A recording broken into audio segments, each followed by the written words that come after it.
Welcome to this lecture on storytelling, and I'm going to explain why storytelling is as important to your design as the principles and elements of design. We're natural storytellers. We have been telling stories for as long as we've been humans, and we tell those stories about the universe we live in. We tell those stories about ourselves. We use them to communicate. And we use them to communicate sequentially, which is why you can begin to see, as I start to use that word sequential, that you can help to understand why you need a story to help communicate visually about the design you have created or you're going to create. So, storytelling is how our ancestors made sense of a chaotic and frightening world. And they not only passed it down to us, but there's likely a genetic component to this. It's in our DNA. Okay, so there's four basic purposes of storytelling. Self-awareness. When we tell each other our stories, we engage a form of self-therapy, which helps lead to personal growth and development. But it's also a celebration of our journeys in our lives. And so quite often when you're designing a residence for someone else, or a building in general for someone else, it's their story you're telling. And so it's very important to get to know their story, to understand what's important to them, and how to turn that and use that and convey that in the designs that you create for them. Because I promise you, I was in the industry for a very long time, and anytime I made the design all about the client and what they were very happy. It's one way to reduce the negative criticism. Hey, here's your design that I made all about you, and let me tell you, because you're this way, and because you're that, and it's all positive, of course, these are the design decisions I made. For instance, I renovated a transportation center. It was an addition, and I created this counter, and it looked like I took all the parts and pieces, and I was inspired by what they did with the Chrysler building. It wasn't an original idea, but I took all these metallic parts and pieces and put them together in a three-dimensional layer, so that when people went to the DMV to get their stuff renewed, they were sort of in a abstract, decomposed, trying to think what style I would call it. It was, I don't know, sort of my style, because that's kind of where I am now. But automobile. And so it was very clearly the automobile was the metallic of the automobile. And they really liked it because it was what they did. And so I, made it about that. Stories can provide inspiration. I mean, how many times have you walked into someone else's house and, you were just blown away by it, and you were inspired, and you wanted to go draw it, or you wanted to use it to design your own, or, it works the same way, right? So not only do the stories provide inspiration, but the work that we create based on that story provides inspiration. Stories can supply information. Art usually reflects what's going on in the world around us. And so stories can help us understand and strengthen our vision and our ideas. Stories can encourage understanding. I will tell you that I've traveled around the world when I was younger, and everywhere I went, I met people. And, the backpackers have some of the best stories. I mean, I just loved staying in the hostels and talking to people because the stories I heard. And a few years ago, I tried to write a book about it, but I don't have the patience right now for writing a book. But just some of the people I met were amazing. And so when you put those people and their stories into your work, it creates the same connection. It creates the same feelings. We're now not just cold walls and floors. but we're almost a symbol of a living and breathing person, people who live there. And that's one of the things that I think when you look at some really old architecture, the reason we preserve it is because the story was the story of the people who we built it for. And then, of course, there are negative stories about buildings. I mean, we can go to Washington, D.C. and talk about all the slave labor that went into building the White House and the Capitol. And, so there's the negative too, behind that. And there's stories everywhere. We want ours to be positive, hopefully. Negative stories are not what we're striving for. And so humans have a lot of traditional myths, and some of those can be a great source of symbolism and design, and you can use those to um, create very interesting works. Like, for instance, the Greek and Roman mythology. That's very frequently used to as a basis for design. And a single story can tell a complex, I mean, a single image can tell a complex story by itself. And same with a pattern or a placement of the walls in the windows in your home.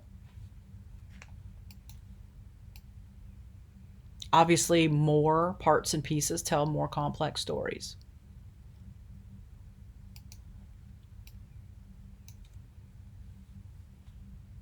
And so you can see here that these are four different works by four different artists, and they're all faces. And they are grouped as a related composition because what unifies them is color and subject. And that's about it. And so you can begin, we start talking about, combining stories, combining styles. Well, you can do that by combining stories. So if you were to tell a story using those four characters, it would start to become complex. And we would call that a group, right? So that's a group, a collection of images. Series are a collection of images that are linked sequentially.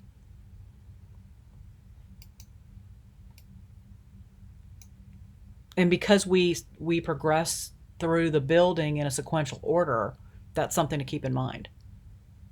Because there's not much difference, technically, between one box on a story and one room in the house.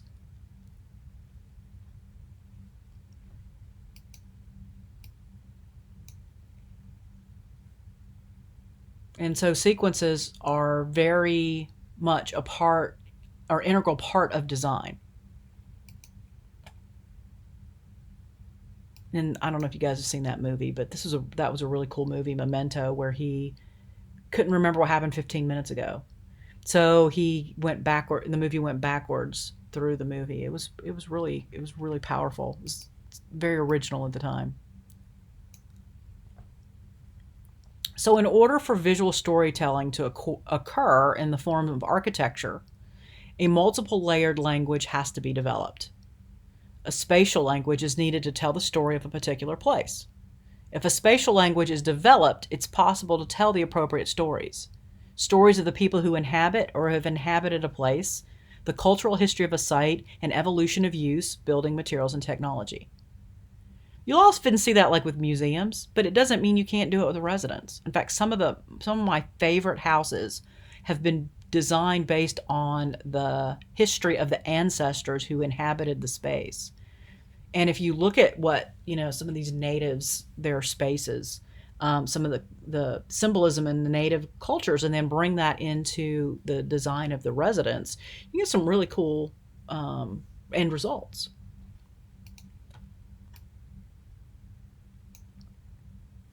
This is actually Alvar Aalto and his wife designed a summer residence that was based on the ancient Roman atrium.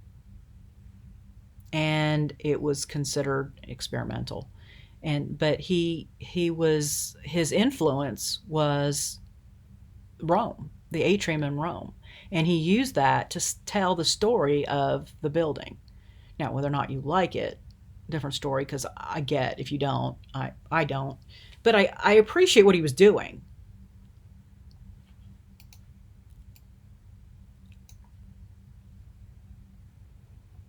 Here's a museum that was added upon, and the story of what came before was important into deciding how to do the addition, right? That's another really important point to make, is that, you know, the addition to a building really needs to be communicated so that the addition can be integrated.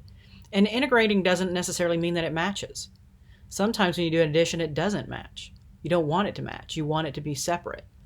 But it's still important to understand the history and the story of the existing building before getting started, in order to help make decisions about the decisions you're going to make about the design.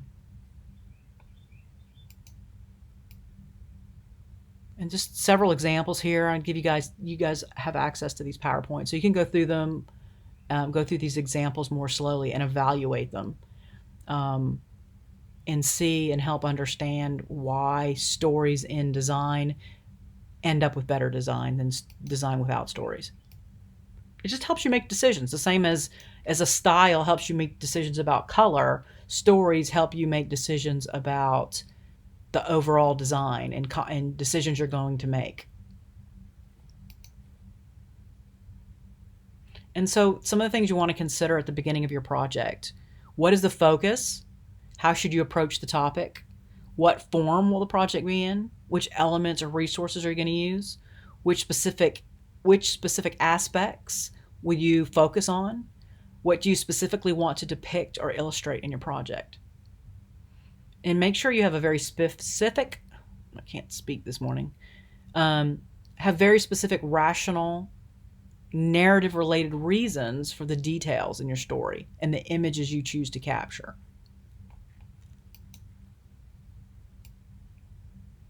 Claude Monet painted, and you see there, there's more than 6. I just pulled 6.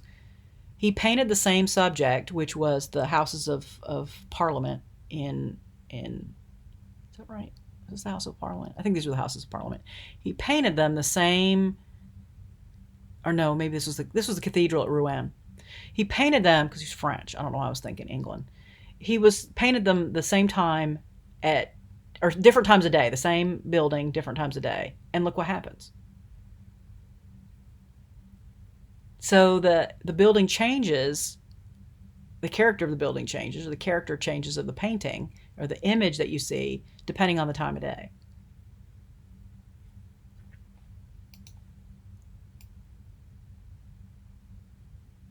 Okay, we're going to stop here and continue in the next video.